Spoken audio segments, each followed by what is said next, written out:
Regardes-tu une autre vidéo qui promet d'améliorer ta flexibilité sans tenir compte du fait que ton corps n'est plus le même qu'il y a 10 ou 15 ans? Si c'est le cas, il est temps de faire une pause. Car si tu as plus de 40 ans, ce qui fonctionnait autrefois pour te garder agile et souple n'est plus en phase avec la manière dont ton corps réagit aujourd'hui. Ce dont tu as besoin maintenant, ce n'est pas d'informations génériques supplémentaires. Tu as besoin d'une approche qui comprenne ce qui se passe sous ta peau, à l'intérieur de tes articulations et de tes tissus. À partir de 45 ou 50 ans, ton corps traverse un processus naturel de changement qui affecte directement ta mobilité. Tes muscles, tes articulations et même ta posture commencent à se comporter différemment. Beaucoup attribuent cela simplement au vieillissement, mais il existe des causes spécifiques, scientifiques, derrière cette sensation de raideur ou de perte de mouvement. Et voici la clé, lorsque tu comprends ces causes, tu peux agir. Cette vidéo n'est pas une liste superficielle d'étirements génériques. Il ne s'agit pas de toucher tes orteils en 30 secondes ou de tenter des postures de yoga hors contexte.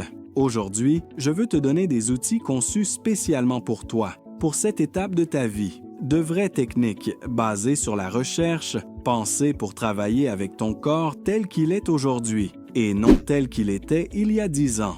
Nous allons nous concentrer sur 3 zones qui subissent généralement les conséquences les plus fortes des changements hormonaux: les hanches, le bas du dos et les épaules.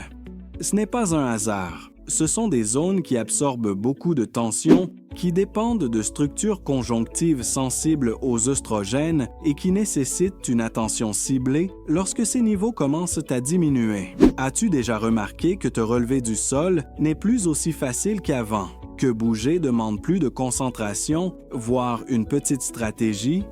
Cette sensation n'est pas de la paresse ni un manque de conditions physiques. C'est un appel de ton corps. Il te dit que les règles du jeu ont changé et qu'il faut désormais l'écouter de plus près.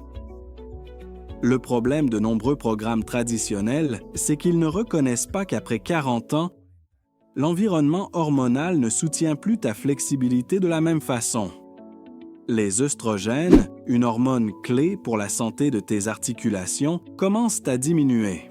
Conséquence, ton corps produit moins de collagène, une protéine fondamentale pour maintenir l'élasticité et la force des ligaments, tendons et fascia.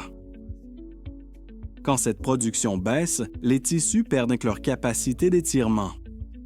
Tu n'es pas devenu maladroite ou raide.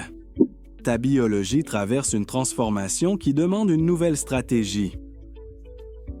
Ces anciens étirements rapides que tu faisais peut-être avant le cardio ne sont plus seulement inefficaces. Dans certains cas, ils peuvent même aggraver la raideur. Les femmes en périménopause et en ménopause ont besoin de routines lentes, avec une respiration consciente, axée sur le fascia et sur la restauration des schémas de mouvement naturels. Il ne s'agit plus de forcer le corps, mais de l'accompagner intelligemment. Pense à ceci, les tendons et les ligaments ne réagissent plus de la même manière quand les œstrogènes diminuent. Les fibres deviennent plus denses, moins hydratées, et la capacité de récupération après l'effort est également affectée. Des études ont montré que cette perte d'élasticité peut atteindre jusqu'à 30% chez certaines femmes. C'est pourquoi ce qui fonctionnait auparavant doit aujourd'hui être ajusté. Mais voici la bonne nouvelle. Ton corps reste adaptable. Il n'est pas cassé. Il a simplement besoin que tu lui parles dans son nouveau langage. Et c'est ce que je vais t'apprendre à faire.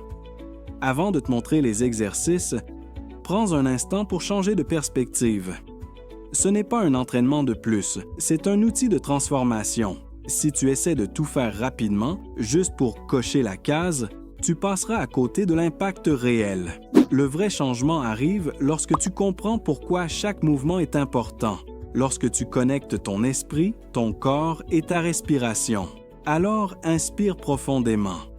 Relâche les épaules et prépare-toi à te reconnecter à ton corps avec une toute nouvelle vision, altérée.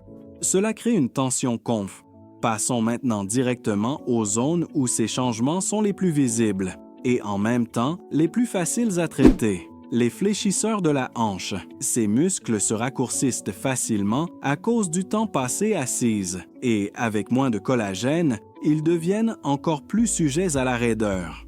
Ils ne doivent pas seulement être étirés de manière traditionnelle. Ils nécessitent une activation douce, constante, consciente. La zone lombaire. Lorsque les hanches se tendent, le bassin bascule vers l'avant et la courbure naturelle du bas du dos est altérée. Cela crée une tension compensatoire qui se traduit souvent par des douleurs lombaires ou une raideur persistante. Les épaules et le haut du dos. Les tissus conjonctifs autour des épaules perdent en mobilité s'ils ne sont pas travaillés spécifiquement. Cela contribue à une posture voûtée et à la sensation de se refermer vers l'avant, que beaucoup de femmes remarquent sans savoir comment y remédier. Quand le corps change, ces ajustements n'arrivent pas isolément. En réalité, ce qui se passe dans une partie affecte le reste. C'est un système interconnecté. Quand les muscles de la hanche se raccourcissent, par exemple, le bassin bascule subtilement vers l'avant. Cette inclinaison surcharge le bas du dos, qui développe alors des schémas de tension compensatoires. Pendant ce temps, les épaules, qui perdent déjà en mobilité à cause de la raideur croissante du tissu conjonctif, commencent à se courber vers l'avant. Et en un rien de temps, tu te retrouves à marcher voûté, avec moins d'agilité, et des gestes quotidiens qui demandent plus d'efforts conscients. Des actions aussi courantes que saisir un objet sur une étagère haute, te tourner pour attraper quelque chose sur la banquette arrière de la voiture ou simplement te lever avec élégance deviennent plus difficiles qu'avant. Et si tu te dis « c'est que je vieillis », sache ceci. Une grande partie de cette raideur n'est pas irréversible. Ce n'est pas seulement le temps qui passe, c'est une réponse spécifique aux changements hormonaux. Et cela peut être amélioré avec la bonne approche. La raideur n'est pas simplement un symptôme inévitable du vieillissement. C'est la conséquence de ne pas avoir adapté tes mouvements à cette nouvelle étape. Si tu continues à t'étirer comme à 25 ou 30 ans, tu risques surtout de finir frustré ou blessé. La bonne nouvelle, c'est qu'en appliquant des étirements conçus spécialement pour les femmes de plus de 40 ans, les résultats arrivent vite et se ressentent clairement. Il est temps de comprendre que tu as besoin de quelque chose de différent. Fini les routines génériques. Tu as besoin d'une stratégie de flexibilité qui respecte ta biologie actuelle. La clé, t'étirer plus longtemps, sous différents angles et à un rythme qui accompagne tes processus hormonaux. La qualité des étirements compte bien plus que la quantité. T'étirer pour t'étirer ne sert pas à grand-chose si tu ne le fais pas intelligemment. Et il ne s'agit pas seulement de bouger plus, mais de bouger mieux. La différence entre te sentir raide toute la journée ou profiter de gestes fluides et naturels ne dépend pas du nombre de minutes passées à t'étirer, mais de la manière et des zones travaillées. C'est pourquoi je veux te présenter une séquence spécialement conçue pour accompagner ces changements physiologiques qui se produisent dans ton corps en ce moment. Ces mouvements n'ont pas été choisis au hasard. Chacun se concentre sur une zone vulnérable aux effets de la ménopause et s'appuie sur des études qui montrent que le corps féminin réagit différemment aux étirements après 40 ans. La plupart des anciennes routines demandaient de maintenir une position 15 à 30 secondes. Mais des recherches récentes sont claires. Cette durée n'est plus suffisante.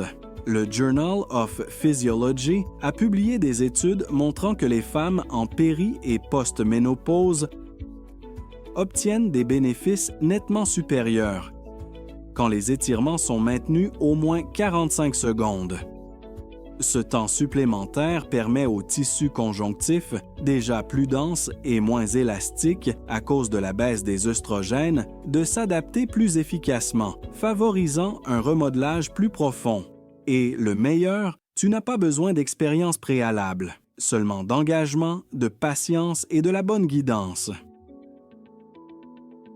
Commençons avec 3 de ces mouvements essentiels. Étirement du fléchisseur de la hanche psoas.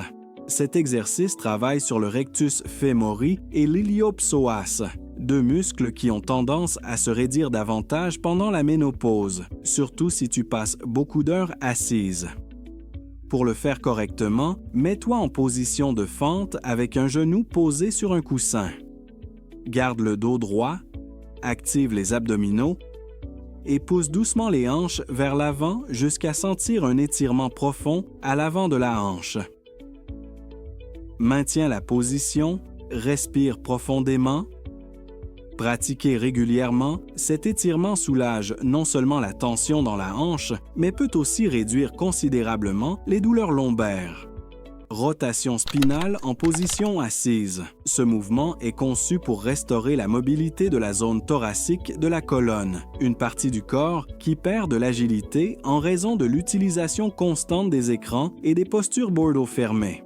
Assieds à quoi sur une chaise ferme, le dos droit et croise les bras sur la poitrine.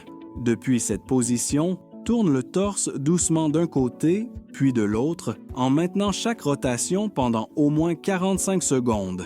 Cela aide à prévenir les compressions nerveuses et améliore la capacité de rotation de ta colonne, ce qui est essentiel pour la qualité des mouvements quotidiens. Ouverture de la poitrine. Remarques-tu que tes épaules sont de plus en plus tournées vers l'avant? Cet étirement est conçu pour inverser cette posture fermée qui s'accentue avec les années. Assise ou debout, entrelace tes mains derrière ton dos et soulève lentement les bras en les éloignant du torse. Ressens comment la poitrine s'ouvre, comment les omoplates se rapprochent. Cette technique soulage non seulement la tension dans les épaules, mais aide aussi à mieux oxygéner et améliore la posture générale. Poursuivons avec un étirement souvent négligé, mais fondamental pour libérer la tension accumulée dans l'intérieur des cuisses. L'étirement en papillon. Cet exercice, en plus d'être simple, est très efficace pour travailler les muscles adducteurs qui peuvent devenir rigides avec l'âge et le manque de mobilité. Assise au sol, joins les plantes de tes pieds en laissant les genoux tomber doucement sur les côtés. Ne force pas. Avec une légère inclinaison vers l'avant depuis la hanche, tu remarqueras comment cette tension profonde que tu ne savais même pas avoir commence à se libérer. C'est idéal pour améliorer l'ouverture de la hanche, soulager la pression dans la zone pelvienne et contribuer à une meilleure posture en marchant ou en restant debout. Ce mouvement, pratiqué régulièrement, améliore ta capacité à effectuer des tâches simples comme entrer et sortir de la voiture, te baisser ou tourner sans inconfort. La clé ici est la régularité et la douceur du mouvement, en respirant profondément et en permettant au corps de se détendre progressivement à chaque répétition. Ensuite, passons à l'un des étirements les plus importants pour ton dos et tes jambes, l'étirement des ischio-jambiers en position debout. Cette zone, située à l'arrière des cuisses, se raccourcit facilement, surtout si tu passes beaucoup d'heures assises ou si ton niveau d'activité a diminué. Et lorsque les ischio-jambiers sont tendus, ils affectent directement le bas de ton dos. Ainsi, en assouplissant cette chaîne musculaire, tu améliores non seulement la mobilité de tes jambes, mais tu soulages aussi la tension lombaire. Pour le faire, tiens-toi debout et étends une jambe vers l'avant, le talon au sol et les orteils pointant vers le haut.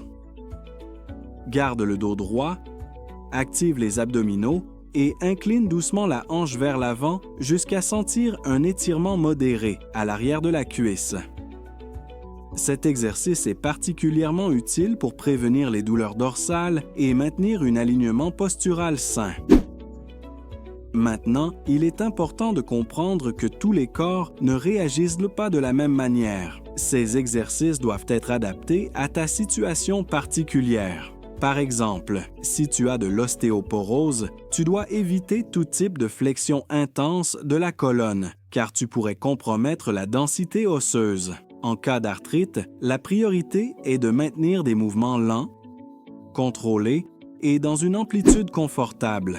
Et si tu as des douleurs aux genoux, évite les fentes profondes ou les postures qui exercent une pression directe sur les articulations. Utilise des supports comme des coussins ou des chaises pour personnaliser la pratique et protéger ton corps. En plus du type d'étirement, le moment où tu les fais fait aussi une différence. Avant de commencer une activité physique, les étirements dynamiques sont idéaux pour réchauffer le corps, car ils augmentent le flux sanguin et préparent tes muscles. D'un autre côté, à la fin de ta routine ou avant de dormir, les étirements statiques et prolongés aident à libérer les tensions accumulées et favorisent la récupération. Cette combinaison crée une approche intégrale qui non seulement améliore la mobilité immédiate, mais prend également soin de la santé de tes tissus à long terme. L'une des choses les plus gratifiantes de ce processus, c'est de voir à quelle vitesse le corps répond lorsqu'on le traite avec intelligence et attention. En seulement 2 ou 3 semaines de pratique régulière, la plupart des femmes commencent à remarquer des améliorations réelles. La première chose qui disparaît généralement, c'est la raideur matinale. Tu te lèves du lit avec plus de fluidité, moins d'inconfort. Des actions comme atteindre des objets sur des étagères hautes ou te baisser pour lasser tes chaussures redeviennent, encore une fois, des tâches simples. Mais les bénéfices vont bien au-delà du physique. Quelque chose de surprenant se produit en parallèle. Ce que beaucoup de femmes me partagent encore et encore, c'est comment ces étirements, bien que doux, produisent une transformation émotionnelle inattendue. Parce que lorsque tu t'étires, tu ne fais pas seulement relâcher des muscles tendus, tu actives aussi un réseau neurologique complexe. En bougeant de manière consciente, ton corps répond en augmentant les neurotransmetteurs comme la sérotonine, la molécule du bien-être. Cet effet neurologique peut se ressentir presque immédiatement. Après seulement 10 minutes de pratique, beaucoup de femmes rapportent un changement notable dans leur état d'esprit. Elles se sentent plus calmes, plus connectées à elles-mêmes, avec une clarté mentale qui semblait perdue. Dans les contextes de périménopause ou de ménopause, où les niveaux hormonaux peuvent déclencher des hauts et des bas émotionnels inattendus, ce type de soulagement est inestimable. C'est comme se retrouver soi-même, comme revenir à son centre. Ne sous-estime pas le pouvoir de ces petits rituels. Parce que lorsque tu te donnes le temps d'étirer, de respirer et de te reconnecter avec ton corps, tu fais bien plus que travailler ta flexibilité. Tu renforces ton système nerveux, stabilises ton esprit et crées un espace intérieur où tu peux te sentir forte et équilibrée à nouveau. J'ai mis beaucoup d'efforts et de dévouement dans cette vidéo, car je sais à quel point ce savoir peut être puissant entre de bonnes mains. Si cette information a résonné avec toi, je t'invite à mettre un « j'aime », à t'abonner à la chaîne et à laisser un commentaire. Cela soutient non seulement notre travail, mais permet aussi à ce message d'atteindre plus de femmes qui cherchent des réponses, tout comme toi. Merci d'être là. Continue d'explorer nos vidéos sur la santé, le mouvement et le bien-être pour des femmes réelles, dans des corps réels, traversant des transitions authentiques. À bientôt dans le prochain contenu.